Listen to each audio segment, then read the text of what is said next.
Bago tayo! 30 pa lang.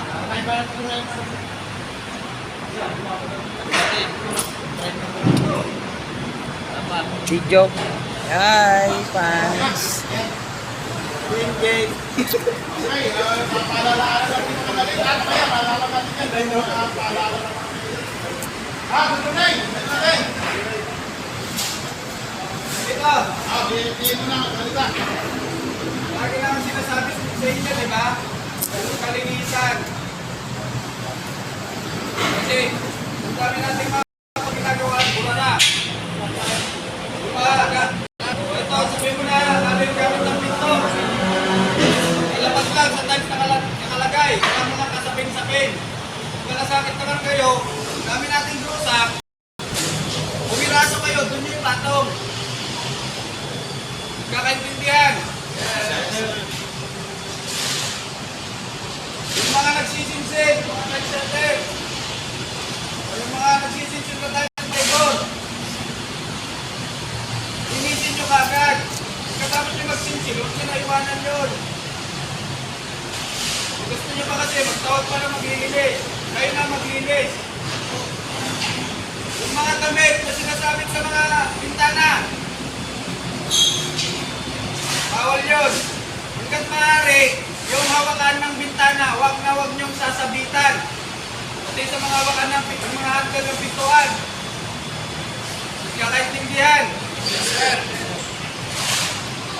Tapos pag-ikot ko na naman, ang dami na naman nakasabit na bag. Lapag nyo na lang dun sa gilid, sa tiles. Diba?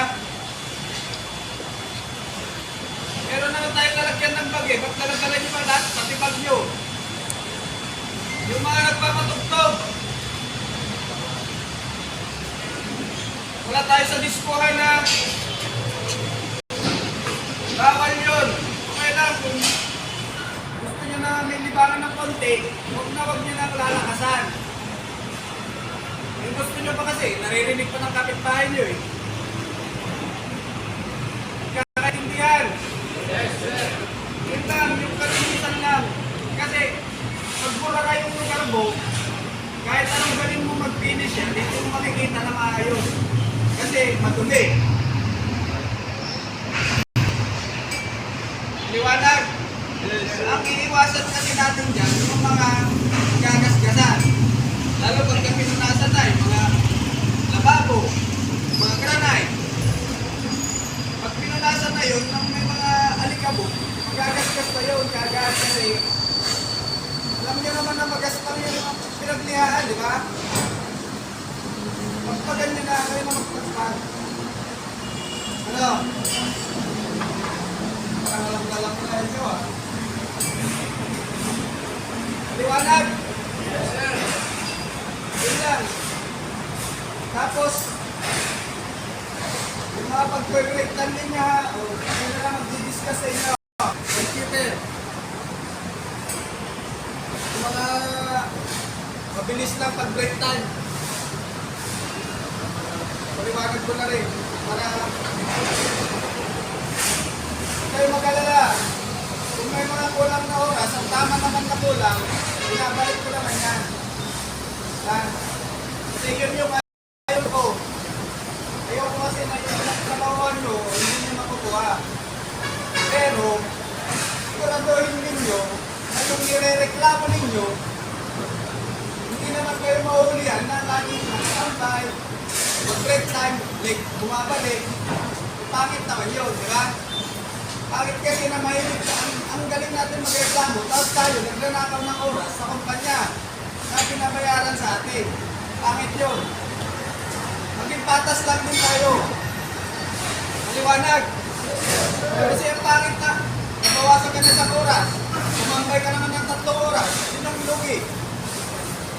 Kumpanya, di ba? Yung kami na oras, huwag kayo mag-alala, ibabalik at umabalik pa yan, basta kami nagkamali. Huwag lang yung reklamo ka, kulang ka na sa oras, yung pala, nahuli ka lang. Alas 3 na, nandun ka pa sa baba. Eh, sa'yo rin bumalik na reklamo mo. Di ba alam niyo naman sa sarili ninyo kung anong ginagawa niyo, di ba? Kaya hindi na natin kailangan ulit-ulitin. Okay? Yan na.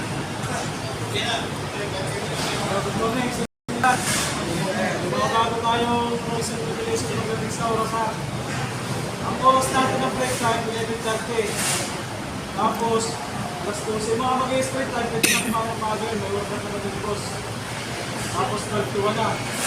Basta yung mga mag-straight time na kumamali at saka hapon, pagkipon ko na monitor, may order kasi yung mga mag-straight time. Tapos, yung mga akyat na 1:30, break time. Makita na lang tayo sa mata. Buti na lang ang pagkakat doon. Hindi ba may gusto lang sa oras nyo. Ay, so kung bumawa, alas 11 pa lang, bumababa na.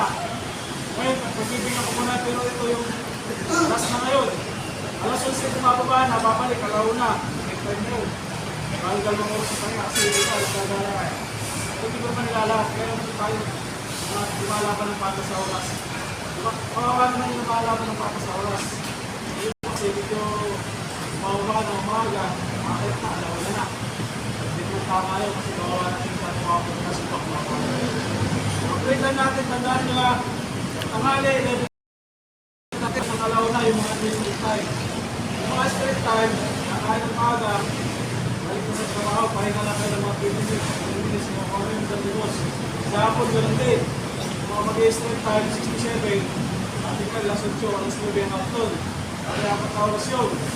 Alas 20 kayo, nag-straight time kayo ng tanghali, hapon, mag-ahat kayo ng alas 9, limang oras yun. Kasi lagi yung plus pa yan. Gusto ko nila ilalagay ang oras na nag-atrabit yun. Straight time kayo ng tanghali, straight time kayo ng hapon, mag-ilalagay ko ng alas 8 kayo ng alas 9 yun, basta nag-straight time kayo ng tanghali at saka hapon. Tapos ganito, yung mga may unang-unasan po ng binawasan ng oras, kung magre-reklamo kayo sa email, sa akin muna. Ako kayo paliwanag mo sa iyo kung bakit kayo binawasan. Nakikita kasi ako sa baba, alas 3 pa lang, nasa baba na. Kaya alas 4, kung ngayon, hindi tama yun. Ilagay natin yan sa tama yung oras. Huwag niyong pabayaan na kaya kami gumagawa ng mic, kasalanan ninyo yan. Kasi may mga tao talaga na dinadamay kayo. Tatrabaho kayo, sila nasa baba, makalit-kalit. Diba? Ito kasi lumalaman ng patas eh. Tapos iba, nagugulong. Trabaho. Pag nagpatulan dyan sa construction, hindi kayo mapunyan. Pero ilagay natin sa tama. Makikita na lang tayo sa mata, huwag din ako tanongin. Nakikita sa inyo sa baba, kung sino kayo, kung sino yung mga nakikita. Kung magpapalo kayo na pinila ng pagkain sa baba, samahan muna kayo sa tag-paper. Isa makita kayo sa baba, nasa baba na kayo, nabili kayo, nakakait kayo, anong oras. Sa hapon naman, yung mag-out ha. Mag-out kayo ng alas 6, 5:45, dito na kayo mag-out, alas 6. Pero kung 5:30, 5:30 na, nandun na kayo mag-out kayo, yun ang i-out nyo, minus 1 hour yun. Hindi tama naman na alas 6, out kayo alas 6, 5:30, mag-out na kayo, pwede kayo. Dati nasabi na kayo yung ganyan, pero ngayon, nilalagay na natin sa tama. Kasi hindi naman kayo lang papagkakulutan eh, sabi sa kusina. Kami ang pinapatawag nyo sa batro. Walang problema kayo, sige pa kayo pinapasin, meron kami ang bukas. Tandaan nyo ha, 5:45, pwede na kayo mag-out alas 6. Kung 5:30, 5:30 na, nandun na kayo sa kusina, mag-out kayo ng alas 6, ano yung ilalagay? Babaguhin ko yung oras nyo. Galit kayo sa akin, pero ako nasa tama ako.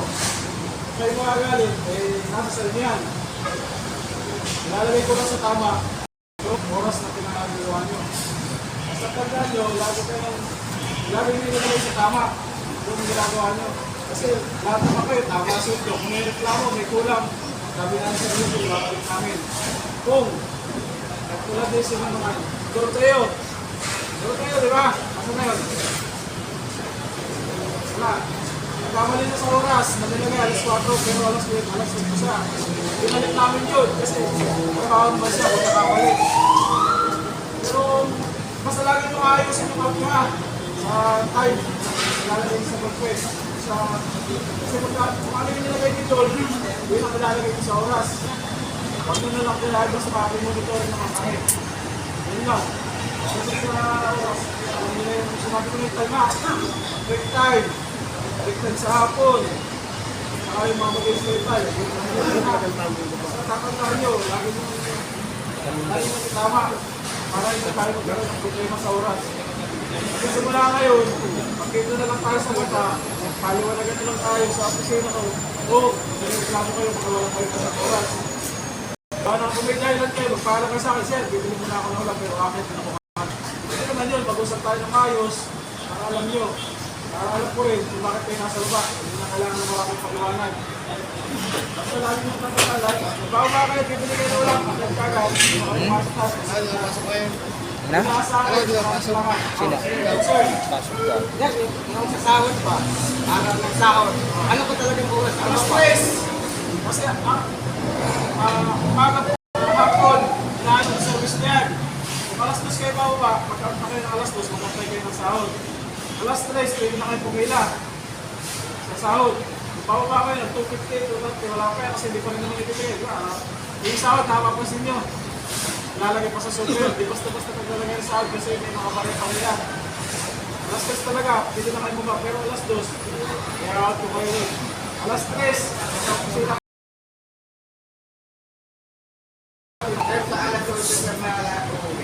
alas 8 na uwi.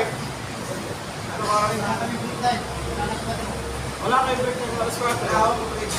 Mas yun ang sinasabi ni straight time. Wala kayo break time alas 4. 6 to 7, bayad na yun. Mag-out ka na alas 8, 4 na oras sila yung automatic. Basta may magkukwento ko na sa dito, dito po muna ko. May mayroon ng nunod ng straight time na 6 to 7. Sa ako naman, di ba sa construction, every 15 minutes sa umaga ang break time, di ba? Sa hapon, 15 minutes, break time din. Ngayon, pinagsama na namin yan. Kaya mahaba ang break time sa panghali. 11:30 break time, 30 minutes, yun yung pinaka-break time nyo, kasama na sa mga doon. Di ba, kalimitan, kaya magaya ako, mag-breakfast sa break ng ulam. Kaya lang, ito sinasadya eh. Tagal sa baba, nakapansin ko talaga. 15 minutes yun sa hapon, sa tanghali, nasa umaga na yan. 30 minutes na break time. Isang oras at kalahati ang pahinga nyo sa tanghali. Pagkakanta yan. Kahapon, kasali wala na sana break time. Hindi mo na kayagan namin kayo. Yan. Huwag naman yung matagal kasi kung napasin namin kayo matagal. Nakumaya ako na kayo na. Kaya, sino pa may concern sa oras? Wala na. Basta 6 to 7, straight time plus 8. Bigyan natin ng break time 15 minutes. Ito lang ang problema. Hindi kayo ng break time 15 minutes. Pero mamaya pag-upagin na ulit ako. Yung mga pag-iisip tayo, break time na yata yung mga